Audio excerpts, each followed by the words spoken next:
Bonjour à toutes et à tous. Donc Farid Farissi. Alors, je suis avocat dans le Vaucluse. Alors, je sais pas où il faut se positionner. Ah, ok.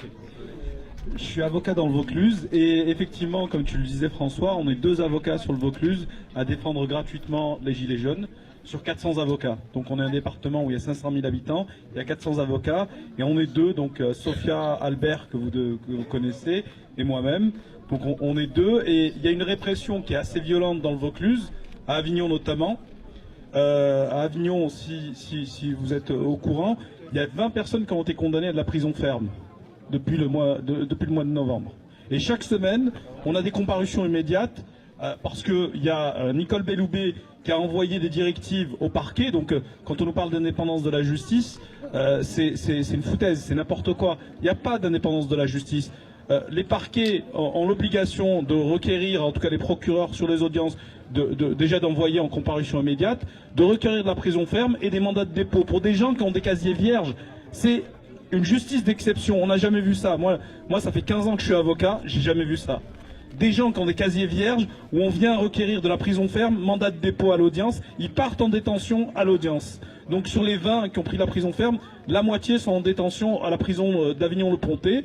Des gens qui n'ont rien fait, parce que vous avez les PV des policiers qui viennent vous dire on l'a vu balancer des pierres, on n'a aucune image, on n'a aucune preuve, les PV des policiers font foi. Donc on est dans un pays où même si vous avez des témoins qui disent le contraire, qu'il a été pacifiste, etc., il est condamné. Donc on est dans un pays où la justice est devenue folle à mon sens. Parce que c'est plus la justice. Déjà pour que vous soyez puissant ou misérable, c'était pas la même. Les jugements de cour vous rendront blanc ou noir, ça c'est connu depuis toujours. C'est une réalité. Mais ici maintenant, si vous êtes jeune, c'est pire. Donc on est dans un pays qui, à mon sens, qui a plus de justice. Il n'y a plus de justice. Et c'est un avocat qui vous le dit par rapport aux décisions qui sont rendues. Alors nous on mène une action dans le Vaucluse avec plusieurs. On va à 2 bus à Genève la semaine prochaine. Donc avec d'autres. Hein, donc il y a pas mal de régions. On va rencontrer. Voilà. on va rencontrer. On va devant sur l'esplanade des Nations de l'ONU.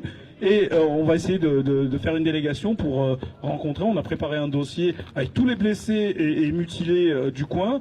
Voilà, donc les Ardéchois aussi seront présents. Mais c'est pour dire, on a mené des actions. On a écrit aux membres permanents du Conseil de sécurité de l'ONU, sauf à la France, hein, bien sûr. Et on a écrit également au secrétariat de l'ONU. Et on voit déjà que ça bouge parce qu'il y a déjà eu des articles. Il y a des experts qui se disent, ouais, il y a un problème sur les manifestations, sur la liberté de circulation, sur les violences policières. Et là, ça gêne personne qu'il y ait des gens mutilés. Si un proche au président était mutilé, peut-être qu'il dira ah ouais, effectivement. Mais aujourd'hui, qu'on mutile la populace ou les gueux, ça les gêne pas. Les gens d'en bas, ça les gêne pas qu'on les mutile. Si on mutilait leurs enfants, qu'est-ce qu'ils diraient? Qu'est-ce qu'ils diraient? Donc on ne considère pas les gens d'en bas comme des citoyens. On est des citoyens de seconde zone. Et moi, voilà, on est des citoyens de seconde zone. On n'est pas respecté sur nos droits sociaux, sur nos droits au travail, parce que on a cassé le droit du travail. Moi, je faisais un peu de droit social, j'en fais plus. Ça sert plus à rien d'aller devant le Conseil des prud'hommes. Je fais que du pénal et du droit de la famille. Là, on en a toujours, il y aura toujours du boulot, mais je suis désolé. On n'applique plus la loi. La loi il doit y avoir une individualisation de la peine, c'est-à-dire qu'on doit regarder la personnalité de la personne. Donc aujourd'hui, moi je vois que je remercie François Ruffin pour son film. Ça fait longtemps que j'avais pas pleuré au cinéma et j'ai pleuré et j'ai ri aussi. J'ai ri et je te remercie. C'est un film génial. C'est un film qui montre le visage de Macron et effectivement dans ce portrait qui est en train de se dégrader parce que c'est le soldat de l'oligarchie et il est en train de mettre à néant tous les droits sociaux du Conseil national de la résistance et tout ce qui était bien en France. Donc il faut se battre, on va continuer à se battre. On est 2 sur le Vaucluse, 2 avocats à se battre. Et effectivement, tu disais, on n'est pas nombreux en France à se battre et à vouloir s'engager aux côtés de la population qui en a besoin. J'en ai fini, merci.